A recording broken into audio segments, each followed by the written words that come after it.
과연 좋은 선생님은 어떤 선생님일까요? 우리가 살아오면서 지금까지 많은 선생님들을 만났죠.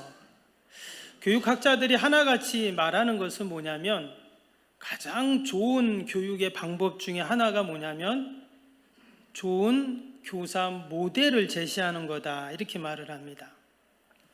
그래서 우리가 초등학교 때 보면, 요즘은 안 그런 것 같은데, 꼭 학교에 이렇게 들어가면 운동장에 정면에 화단에 동상이 두 개가 있어요.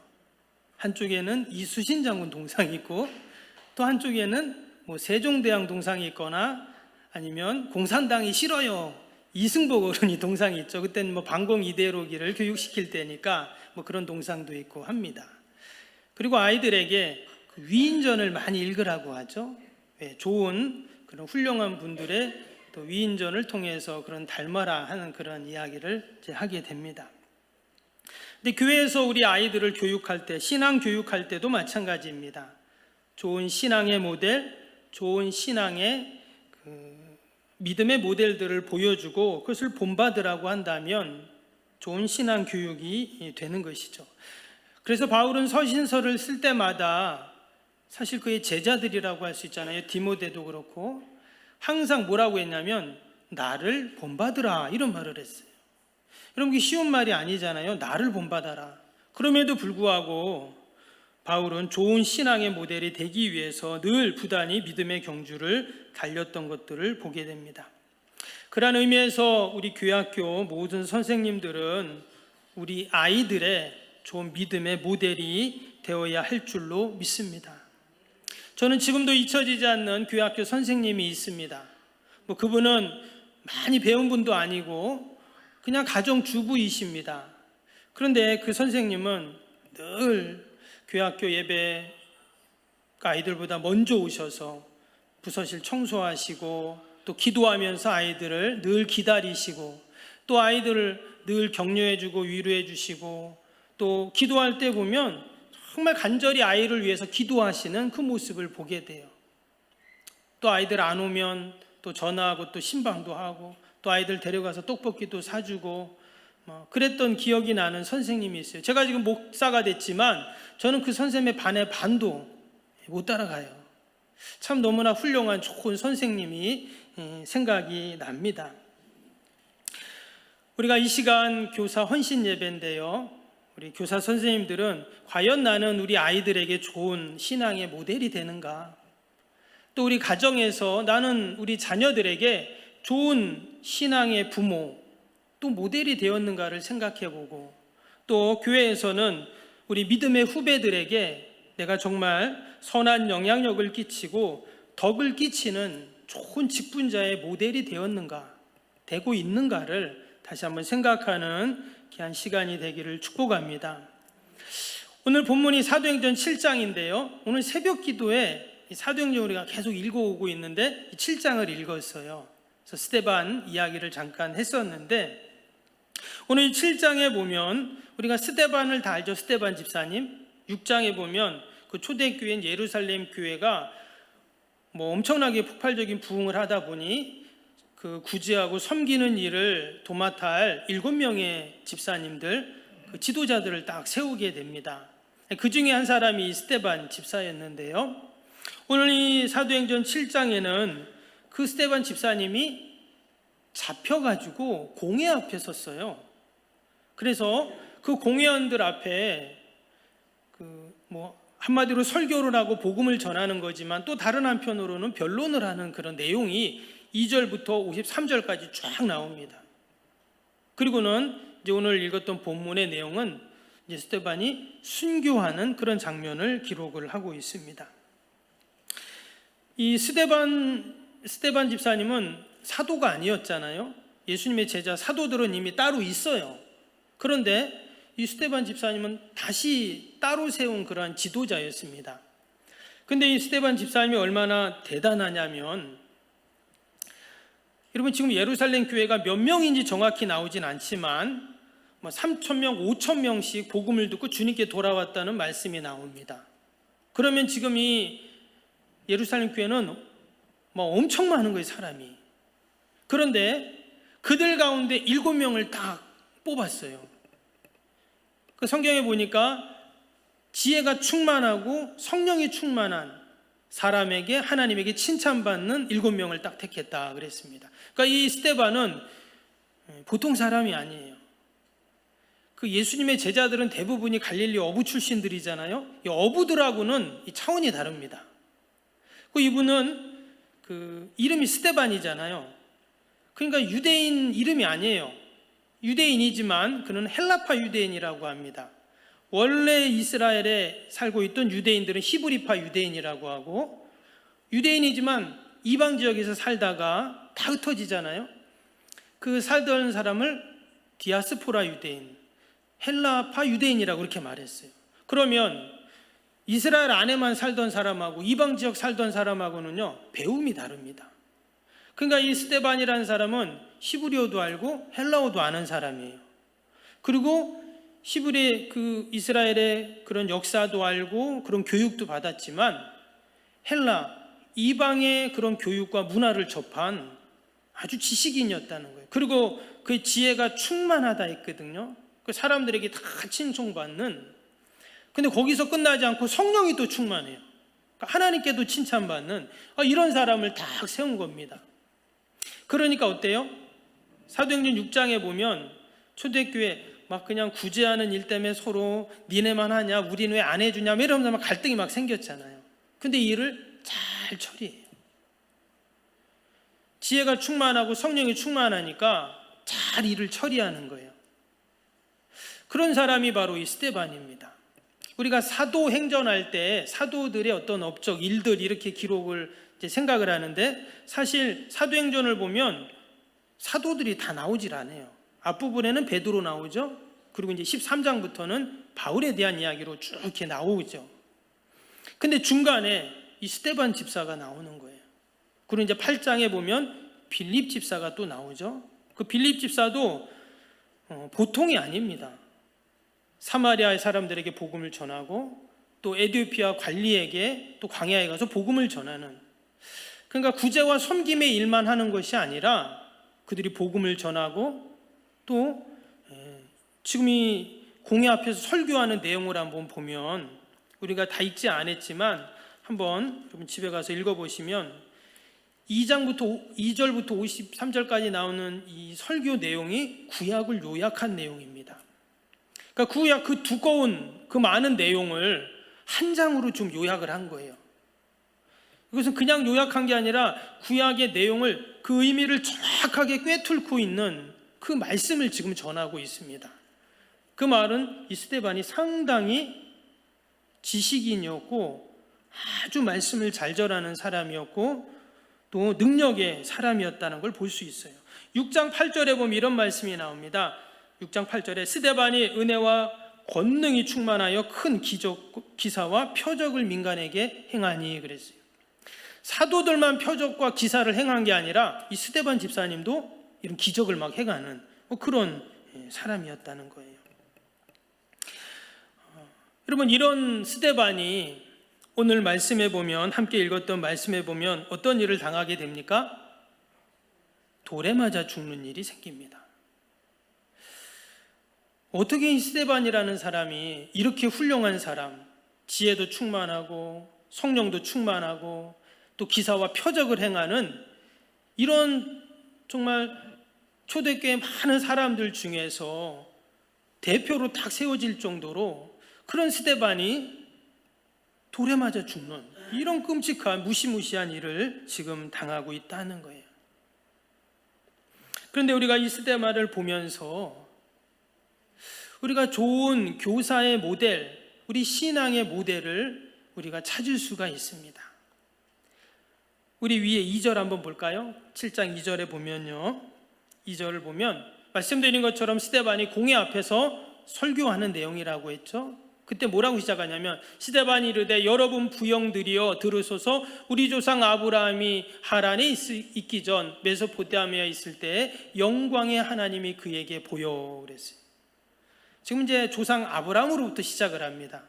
그래서 모세 광야를 지났던 이야기, 나중에 다윗 이야기까지 쭉 나와요.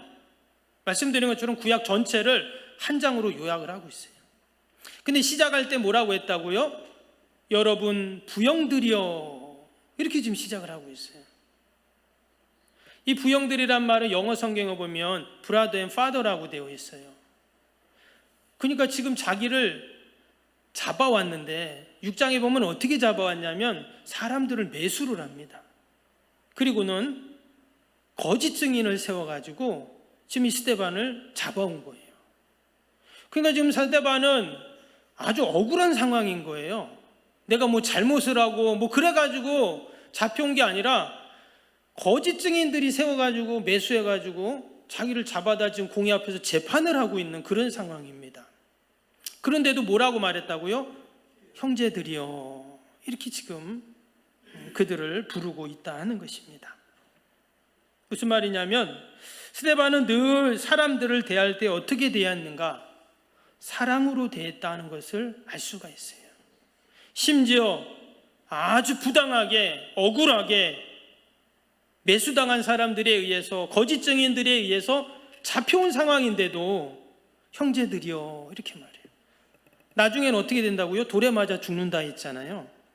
그런 어처구니 없는 상황인데도 불구하고 부형들이여, 형제들이여 하면서 그들을 부르는 모습을 보면서 정말 스데반은 성령님 의지하고 성령 충만한 사람이구나 하는 것을 우리가 알 수가 있습니다. 우리가 요즘에 뉴스를 보면 묻지마 범죄 또는 이웃 간의 다툼과 폭력의 기사들을 종종 보게 됩니다. 층간소음의 문제, 또 주차 문제로 이웃과 분을 참지 못하고 막 싸우고 막 차를 파손하는 그런 모습들도 보고요. 또 요즘엔 그런 거 있죠. 난폭운전, 보복운전이라는 게 있잖아요. 조금만 양보하고 배려하면 되는데, 이해하면 되는데 결국 폭력의 사태, 법정 싸움까지 가는 그런 모습들을 보면서 참 안타깝다는 생각을 합니다. 요즘에 보면 이 폭력이라는 단어가 참 많이 나와요. 그래서 가정폭력, 학교폭력, 성폭력, 데이트폭력, 사이버폭력, 언어폭력, 물리적, 신체적인 폭력도 있겠지만 또 정신적인 이런 폭력까지 우리 사회 전 영역에 이런 폭력이라는 것들이 만연을 하는 그런 시대예요. 근데 하나님은 폭력을 어떻게 생각하실까요? 시편 11편 5절에 보니까 여호와는 의인을 감찰하시고 악인과 폭력을 좋아하는 자를 마음에 미워하신다 그랬어요. 하나님은 폭력을 미워하신다. 지금 사람들이 스데반을 어떻게 해요? 폭력으로 지금 여기까지 데려고 온 거예요. 그럼에도 불구하고 뭐라고요? 부형들이여, 형제들이여 하면서 사랑으로 그렇게 대하고 있습니다. 여러분, 지금의 시대 우리 아이들에게 무엇을 가르쳐야 할까요? 우리는 폭력이 아닌 사랑을 여러분 가르쳐야 할 줄로 믿습니다. 서두에 말씀드린 것처럼 최고의 교육은 뭐라고요? 좋은 모델을 제시하는 거라 그랬잖아요. 그래서 우리 선생님들이 사랑의 선생님들이 되면 당연히 우리 아이들은 어때요? 아이들은 선생님을 바라보기 때문에 선생님이 기도하는 것, 선생님이 예배드리는 모습, 선생님이 헌금하는 것, 또 선생님이 신앙생활, 믿음생활하는 것을 우리 아이들이 다 보잖아요. 집에 가정의 자녀들도 마찬가지거든요. 교회에서도 마찬가지입니다. 교회에서도 우리 믿음 약한 사람들, 그런 초신자들 있잖아요. 우리 젊은 사람들은 전부 우리 직분자들, 또 우리 믿음의 선배들을 다 보거든요. 근데 좋은 믿음의 선배를 보면 어때요? 좋은 믿음을 본받는 것이죠. 그래서 우리 선생님들이 어때요? 사랑의 선생님이 되면 우리 아이들도 다 사랑을 실천하는 우리 아이들이 될 줄로 믿습니다. 마치 지금의 시대는 격투기 경기처럼 피가 철철 흘러서 상대방이 죽을 만큼 그렇게 때려갖고 일어나지 못할 때까지, 그래서 승리하는 시대가 지금의 시대예요. 직장에서도 마찬가지고 어디도 다 마찬가지예요. 그냥 사람들이 격투기 경기 좋아하는 게 아니라 지금의 시대가 그런 시대이기 때문에 사람들이 그런 격투기 경기에 열광을 하는 겁니다.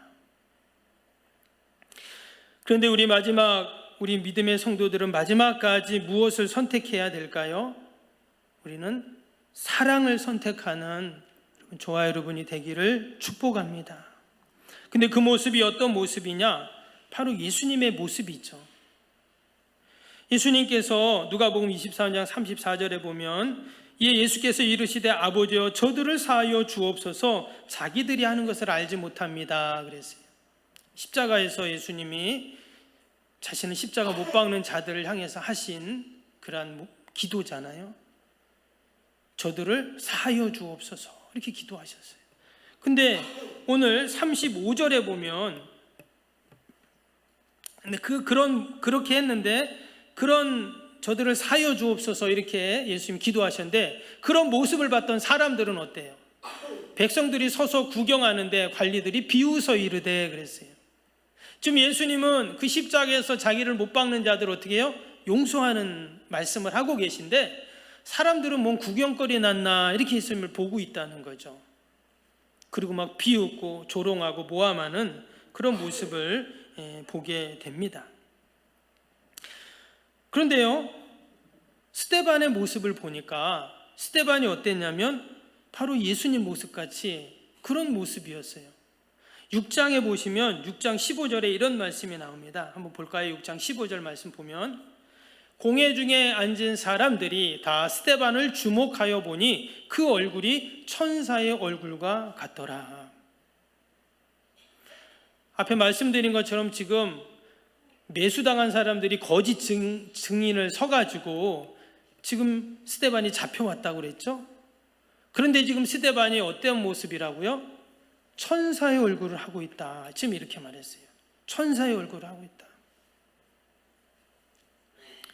여러분 과연 천사의 얼굴이 어떤 얼굴일까요? 천사를 본 적이 없어가지고 천사의 얼굴 같았다. 지금 이렇게 얘기를 하고 있어요. 여러분 과연 나는 우리 아이들에게 어떤 모습으로 비치고 있을까요? 여러분 우리가 세상 떠나는 날까지 나의 마지막 모습이 여러분 천사의 모습이기를 축복합니다. 제가 보면 다 천사의 모습 같아요.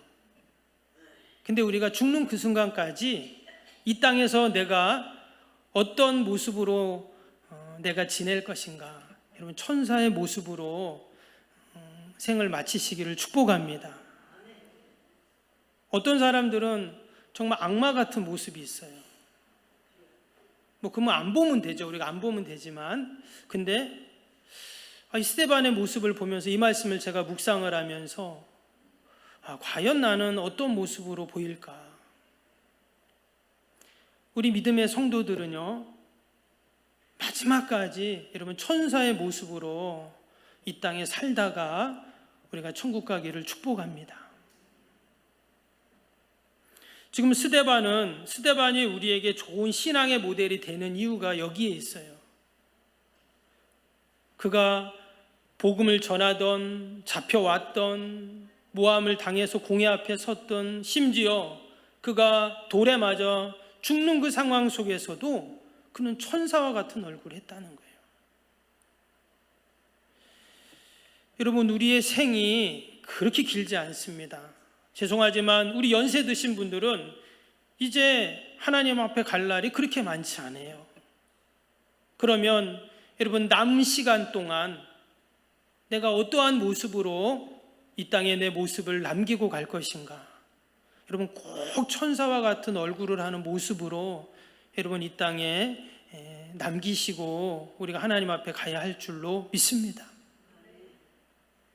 두 번째로 이 스데반 집사가 우리에게 좋은 신앙의 모델이 되는 이유는 이분은 기도하는 사람이었다는 거예요.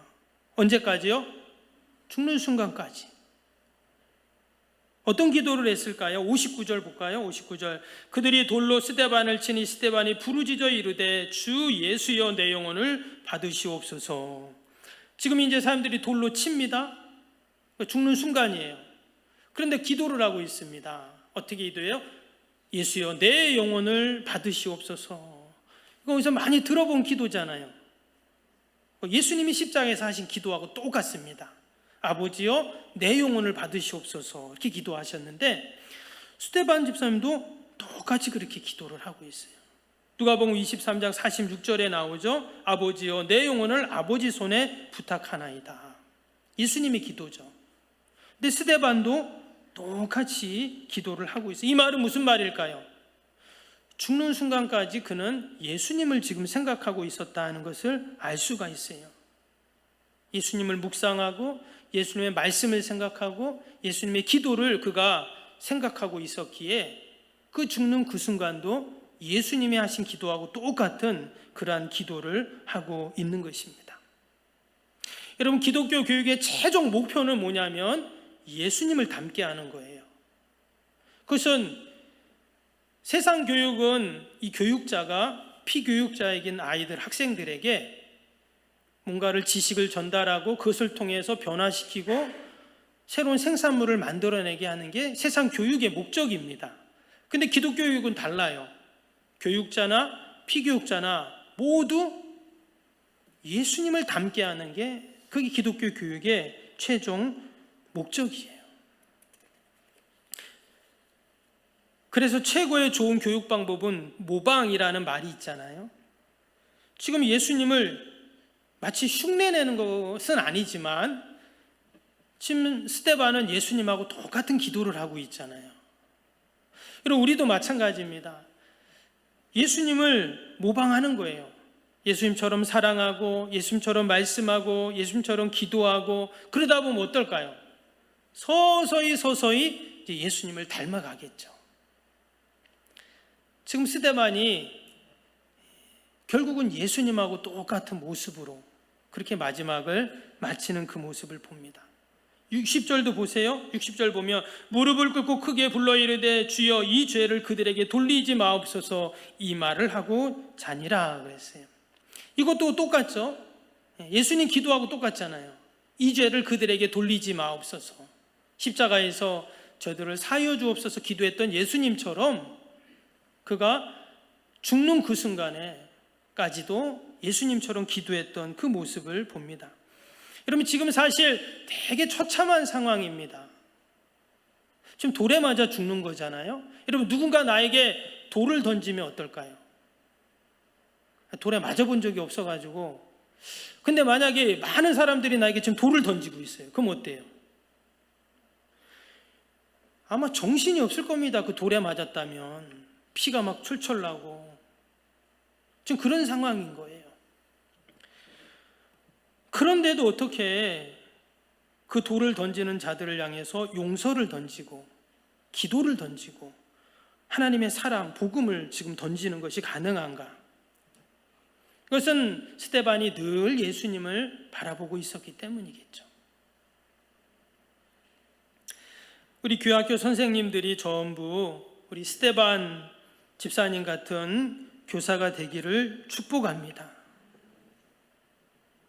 내가 어떻게 스데반 집사님 같은 그 반의 반도 못 따라갈 것 같은데요. 그래, 우리는 다 따라갈 만한 능력이 없습니다. 그냥 말씀드린 것처럼 그냥 흉내내는 거예요. 모방하는 겁니다. 그러나 시간이 가면서 나도 모르게 서서히 우리가 스데반 집사님처럼 예수님처럼 여러분 변화되고 또한 닮아가는 그런 은혜가 분명히 있을 줄로 믿습니다. 오늘 말씀을 보면 이처럼 늘 예수님을 바라보고 예수님을 묵상하고 예수님을 닮아갔던 그 스데반 집사님에게 하나님이 주시는 축복이 있습니다. 그 축복이 뭐였을까요? 55절 볼까요? 스데반이 성령 충만하여 하늘을 우러러 주목하여 하나님의 영광과 및 예수께서 하나님 우편에 서신 것을 보고 그랬어요. 하나님께서 이 스데반의 영안을 확 열어주셔가지고 뭘 봤다고요? 하나님의 영광을 봤다 그랬어요. 그리고 예수님이 그 하나님의 영광에 그 우편에 서신 것을 봤다 이랬어요. 아주 신비한 그런 놀라운 경험이고 체험이죠. 하나님의 영광을 보고 하나님 보좌의 옆에 서 계신 예수님을 보는 그러면 이러한 놀라운 축복이 스데반에게 주어졌어요. 여러분, 저와 여러분들에게도 스데반 집사님이 경험했던 이런 놀라운 축복이 있기를 축복합니다. 하나님의 영광을 좀 보면 좋겠어요. 우리도 하나님의 영광을, 예배 중에 하나님의 영광을 보고, 기도 중에 하나님의 영광을 보고, 그러면 신앙생활 어떻게 할까요? 좀 달라질 것 같아요. 지금하고는 좀 다를 것 같아요. 지금도 잘하고 계시지만 내가 하나님의 영광을 보고 예수님이 하나님 우편에 딱 서신 것을 정말 내가 본다면, 지금 스데반이 거짓말로 하나님 영광을 보고 예수님을 봤을까요? 그렇지 않을 겁니다. 지금 순교하는 지금 직전이 있잖아요. 그런 죽음의 순간 앞에 무슨 거짓이 필요하고 꾸밈이 필요하고 그게 뭐가 필요하겠어요? 정말 본 거예요. 하나님의 영광을 보고 하나님의 우편에 서신 것을 막 보는 거죠. 여러분, 우리 아이들이, 우리가 선생님들 기도할 때마다, 저도 우리 성도님들을 기도할 때마다 이렇게 기도하지만, 하나님, 우리 아이들이 하나님의 영광을 보게 해달라고.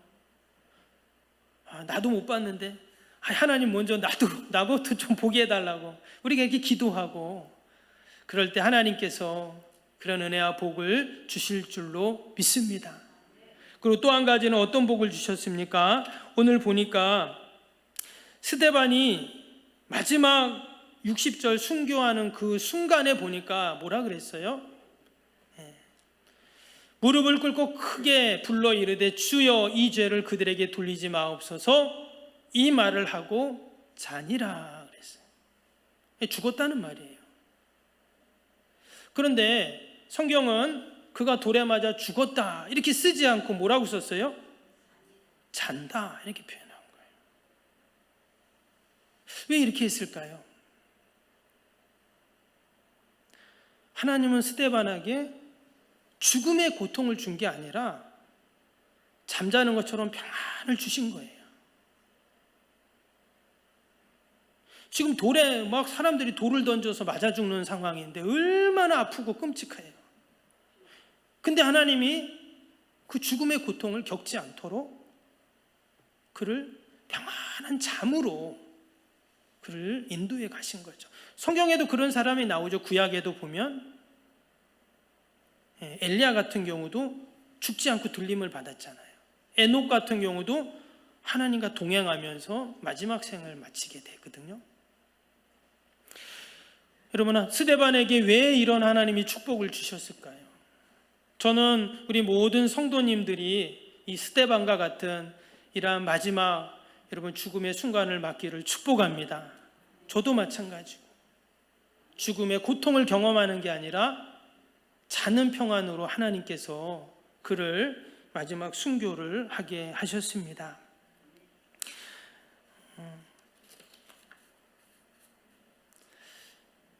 종교개혁자인 마틴 루터가 그의 설교집에 이런 우화가 있습니다. 사단의 부하들이 인간을 파멸시키는 성공 사례를 발표를 합니다. 그래서 어떤 마귀가 와서 그렇게 말하는 거예요. 사단에게. 저는 야수를 풀어가지고 기독교인들 수백 명을 죽였습니다. 근데 아무런 칭찬이 없어요. 두 번째 또 마귀가 와서 저는 태풍을 일으켜서 많은 신자들을 죽였습니다. 아무 칭찬이 없어요. 근데 마지막 그 마귀가 와서 합니다. 이렇게 말을 했어요. 뭐라고 했냐면, 저는 10년 동안 성도들에게 영혼에 아무 관심이 없게 만들어 놨습니다. 그랬더니 사단이 막 그 마귀를 칭찬했대요. 이게 굉장히 우화인데, 여러분, 이것이 우리에게 주는 교훈이 있어요. 어떤 교훈입니까? 사단이 우리를 파멸시키는 방법은 뭐냐? 무관심이라는 거예요. 말씀의 무관심, 하나님의 사랑의 무관심. 근데 제가 요즘에 이제 아이들 이렇게 보면서 느끼는 게 그거예요. 요즘엔 아이들을 재밌게 하고 좋게 하는 게 너무 많아요. 뭐 게임도 그렇고 유튜브도 그렇고 뭐 얼마나 아이들 좋아하고 재밌는 게 많아요. 또 학업에 어떻습니까? 학업이 너무 중요하잖아요. 그러다 보니 교회, 말씀, 예배, 기도, 예수님 점점 이렇게 무관심한 쪽으로 점점 멀어지는 거예요. 너무 안타까워요. 사실 공부도 중요합니다. 또 해야 할 것도 많고 또 집중하고 관심 가질 것도 얼마나 많은지 몰라요. 그러나 여러분, 우리 아이들이 점점 말씀에 점점 멀어질 때, 예배와 점점 멀어질 때, 예수님과 점점 멀어질 때 누가 쾌재를 부를까요? 사단 마귀가 쾌재를 부르는 거예요. 그런 의미에서 우리 선생님들의 사명이 여러분 너무나 큰 줄로 믿습니다. 목회자인 저도 마찬가지예요. 우리 성도님들 한 분 한 분 더 신앙으로 주님 안에서 예배 자리에 나오고 하나님과 가까워지기를 위해서 늘 기도하고 또 저도 교육하고 또 관심을 갖고 하지만 여전히 나부터도 계속 하나님과 무관심으로 점점 나아가는 그 모습들을 보면서 우리가 다시 한번 우리의 신앙과 믿음을 돌아보고 또 우리 아이들을 신앙으로 섬겨야 할 줄로 믿습니다. 아멘. 우리 교사들뿐만 아닙니다. 우리 구역 인도자님들, 구역장님, 권찰님들, 또 우리 가정의 부모님들 다 마찬가지예요. 아직도 연약한 우리 아이들, 다음 세대들 위해서 우리가 함께 기도하는 여러분, 저와 여러분이 되시기를 축복합니다. 특별히 우리 선생님들은 앞에서 아이들을 섬기는 분들이고 우리 성도님들은 뒤에서 우리 아이들을 기도로 후원하는 분들이에요. 그래서 우리가 늘 그런 마음을 갖고 우리 다음 세대들을 위해서 함께 섬기는 저와 여러분이 되시기를 축복합니다.